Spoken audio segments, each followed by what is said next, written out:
il ne s'agit pas du tout de mettre en accusation le secret des affaires.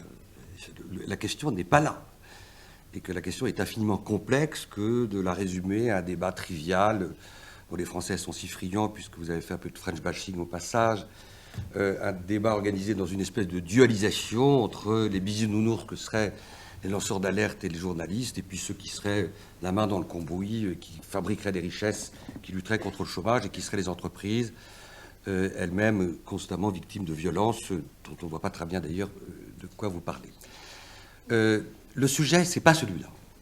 Le sujet, c'est est-ce qu'au nom de la défense du secret des affaires, qu'il faut peut-être mieux protéger en France, moi je ne discute pas. Je m'étonne d'ailleurs que les entreprises aient mis tant de temps à se rendre compte qu'il fallait le protéger, si vraiment leur angoisse était si profonde et si ancienne. Donc je ne discute pas, moi, de la protection, de la nécessité de protéger le secret des affaires. Ce dont il est question, c'est de l'instrumentalisation de la défense du secret des affaires à des fins qui n'ont rien à voir avec la défense du secret des affaires. Et ce dont il est question, c'est l'irruption de cette discussion en Europe et en France, en contrepoint de l'irruption d'un phénomène dont je vais vous parler dans quelques instants. Et ce phénomène, c'est l'émergence au sein des sociétés démocratiques des lanceurs d'alerte. Et la question que posent les lanceurs d'alerte, d'une façon d'ailleurs un peu métaphorique de ce qui est une revendication aujourd'hui citoyenne, c'est de rendre plus responsables ceux qui, par leur abus de pouvoir, qu'ils l'exercent dans le domaine sécuritaire ou dans le domaine économique, violent un certain nombre de principes fondamentaux et justement manipulent les secrets pour organiser leur irresponsabilité. Et dans ce livre, ce que je décris, c'est le fait que les lanceurs d'alerte se sont levés face à deux objets fétiches. Quels sont les deux objets fétiches qui incarnent de façon spectaculaire cette instrumentalisation des secrets? C'est l'objet fétiche sécuritaire, l'obsession sécuritaire face à la menace terroriste. En contrepoint, la révélation mondiale faite par Edward Snowden, dont je suis l'avocat, avec qui j'ai dialogué il y a quelques jours et dont je dirai dans quelques instants quelques mots. Et l'autre objet fétiche, c'est l'obsession de l'hyperprofit, qui, parce qu'elle se fait parfois au prix d'un certain nombre d'infractions, a tendance à manipuler les secrets pour organiser l'irresponsabilité de ceux qui en sont les artisans et les bénéficiaires. Je vais vous donner un exemple spectaculaire de ce paradoxe. Hier, avec Apolline Cagna, ma collaboratrice qui est ici, nous avons été à une annexe du Parlement européen où Antoine Deltour, jeune citoyen français, s'est fait remettre le prix du citoyen d'Europe. Dans quelques mois, je vais le défendre devant le tribunal correctionnel de Luxembourg pour toute une série d'infractions où il risque 5 ans d'emprisonnement et 1 million d'euros pour avoir violé le secret des affaires. Si cette disposition existait en France, il serait poursuivi en France. Et si cette disposition existait en France, il se serait vraisemblablement tu. Et si le secret des affaires était criminalisé, comme vous l'appelez de vos voeux en Allemagne, le scandale Volkswagen n'aurait jamais existé. La réalité, c'est ça. C'est qu'il faut bien mesurer que le scandale Volkswagen, dont on voit les conséquences exceptionnelles à l'échelon mondial, qui vont obliger tous les acteurs automobiles de l'industrie à rehausser leur niveau de responsabilité, n'a été rendu possible que parce qu'il y a eu une alerte et que parce que des citoyens allemands, sans avoir le sentiment qu'ils prenaient un risque pénal, judiciaire ou d'une mort sociale ou professionnelle, ont communiqué des informations qui ont permis la révélation de cet énorme scandale. Donc on voit bien que ce dont il est question, c'est une affaire d'équilibre. C'est une affaire d'équilibre entre ce que vous appelez de vos voeux, qui sans doute est en partie, encore une fois, légitime, c'est-à-dire faire en sorte que le monde des affaires se protège mieux, mais j'observe que 2 pays sur 3 en Europe n'ont pas encore songé à criminaliser la violation du secret des affaires, estimant que les dispositions à l'interne qui existent, secret de fabrique, confidentialité, sont largement suffisantes pour organiser leur protection. Donc oui, il y a de quoi, aujourd'hui, soupçonner largement le monde des affaires d'essayer d'organiser son irresponsabilité juridique face au scandale que révèlent aujourd'hui les lanceurs d'alerte dans le domaine pharmaceutique, Irène Frachon, dans le domaine minier, dans le domaine bancaire, Antoine Deltour, que je défends, sans lequel le monde, l'Europe, aurait été privée d'une connaissance essentielle, c'est-à-dire le fait que grâce aux tax rulings, c'est-à-dire cette modalité d'optimisation fiscale au Luxembourg, eh bien, entre 15 et 20% des recettes fiscales des principaux pays européens ne se seraient pas évanouies. La réalité économique, la réalité financière, c'est celle-là, et je crois qu'il ne faut pas l'oublier. Alors, les lanceurs d'alerte aujourd'hui, je ne vais pas être trop long, mais les lanceurs d'alerte aujourd'hui, vous le savez, ils sont protégés en demi-teinte. Et moi, je fais partie de ceux qui considèrent que leur protection doit être renforcée. Je ne peux que vous inviter à lire mon livre, d'autant plus qu'il ne coûte pas cher et qu'il est introuvable. Mais c'est vrai que dans cet ouvrage, j'essaie d'expliquer pour quelles raisons les 6 lois françaises qui, successivement organisées de façon trop fractionnée et trop éparpillée les lanceurs d'alerte, ne protègent les lanceurs d'alerte que de façon insuffisante. Alors, je vais vite. Première insuffisance. Il y a un point qui va être tranché à l'échelon européen, qui est le suivant. Aujourd'hui, les lanceurs d'alerte en France ne sont protégés que s'ils révèlent de bonne foi, critère qu'il faut évidemment garder, pour là encore éviter des manipulations au sens inverse, des vendettas qui viendraient se cacher derrière l'uniforme de la vertu, que s'ils révèlent de bonne foi un crime ou un délit. Antoine Deltour, s'il avait révélé le tax rulings en France, n'aurait pas été protégé puisqu'il ne révélait pas un crime ou un délit, mais un comportement qu'il a considéré, comme beaucoup de citoyens européens, comme contraire à l'intérêt général.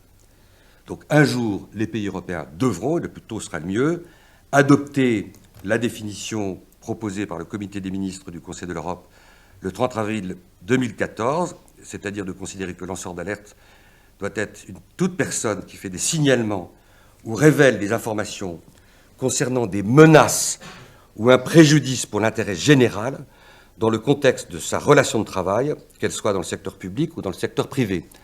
Qu'est-ce qui est en jeu dans l'irruption de ces lanceurs d'alerte, dont personne d'ailleurs ne parlait depuis il y a 15 ou 20 ans, c'est-à-dire que c'est quand même un phénomène extraordinairement récent et contemporain. Ce qui est en jeu, c'est ce qui conduit à soulever les consciences individuelles de certains citoyens, c'est à la fois le sentiment qu'il existe des menaces de nature nouvelle qui pèsent sur nos démocraties et sur nos économies, et le sentiment de ceux qui sont en responsabilité publique ou privée échouent ou défaillent à exercer leur mission de protéger ces citoyens contre ces menaces. Et quand ils soulèvent leur conscience, ils agissent, pour faire écho à une très jolie image de Václav Havel, dans une forme de micro-insurrection individuelle, c'est-à-dire qu'ils bravent tous les risques et parfois la loi, et je précise ici tout de suite, et je regarde l'heure en même temps, que lorsqu'ils bravent la loi, ils mutent de la position du lanceur d'alerte, qui n'est pas du tout un désobéissant, en désobéissant. Car le désobéissant est en fait un lanceur d'alerte qui se décourage et qui, à force de sonner l'alerte, voyant qu'il ne rencontre que des murs et un silence cruel, devient lui-même un désobéissant.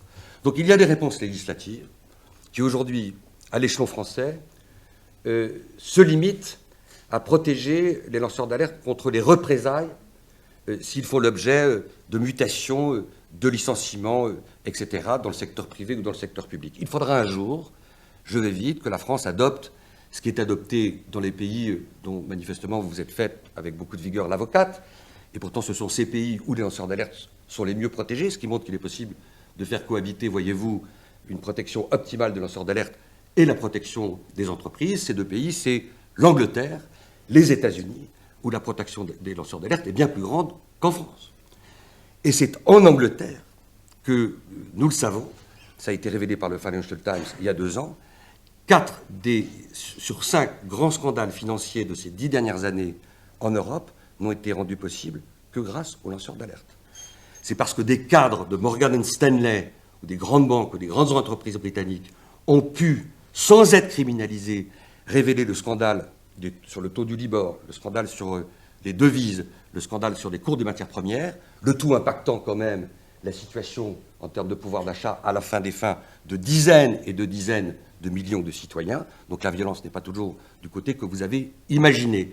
Eh bien, nous voyons que cette protection, cette cohabitation, cette coexistence, elle est possible. Elle est possible aussi parce que les juges eux-mêmes ont compris et ont anticipé sur le fait qu'il fallait mieux assurer la protection des lanceurs d'alerte. Alors, juste, je termine, parce que ce n'est pas le pire des territoires ici pour rendre hommage à la 17e chambre. Donc, la 17e chambre, comme d'autres chambres du tribunal correctionnel de Paris, ont rendu 2 décisions en 2013 qui, sans consacrer le fait que défendre l'intérêt général pouvait être considéré comme un nouvel état de nécessité, une construction prétorienne d'un nouvel état de nécessité, une forme d'exception de citoyenneté, ont consacré le fait que quand un citoyen violait la loi, mais il le faisait de façon désintéressée, critère essentiel, de bonne foi, ce qui est un autre critère qui se recoupe, et après avoir échoué dans le fait de lancer l'alerte, eh bien, il devait être dispensé de peine ou relaxé suivant les cas. Il y a donc cette construction prétorienne qui est en marche. Alors, la directive, je vais laisser mon ami Fabrice lui tailler les croupières qu'elle mérite, mais cette directive, c'est vrai aujourd'hui, est prodigieusement insuffisante. Vous avez dit tout à l'heure, je vous cite, ce n'est pas aux États de définir les limites du secret des affaires et les conditions dans lesquelles il doit être violé. Si, justement, c'est la responsabilité de l'État et non pas de l'entreprise de déterminer justement les conditions pour concilier, ce qui n'est pas non plus un dilemme le plus terrible de la planète, mais tout au plus une contradiction, c'est-à-dire l'intérêt des entreprises et cette liberté largement supérieure à la liberté des entreprises, qui s'appelle la liberté d'informer, la liberté de la presse et la liberté de communication. Alors, dernier mot pour dire, puisque c'est quand même un des sujets de mon intervention, quid des relations entre le journaliste et le lanceur d'alerte? Je vais dire un mot, parce que c'est une relation complexe et difficile et plus dialectique qu'il n'y paraît. On peut imaginer que le journaliste est le meilleur allié et le meilleur bouclier du lanceur d'alerte, n'est-ce pas, Fabrice? Mais tu ne me contrediras pas en disant que ce n'est pas toujours exact. Ce n'est pas toujours exact pour plusieurs raisons. D'abord parce que le lanceur d'alerte, c'est vrai, peut se protéger, peut se blottir dans les craintes du secret des sources. Il peut s'abriter. S'il est une source lui-même, il se blottit dans le secret des sources. Il trouve là une espèce d'abri.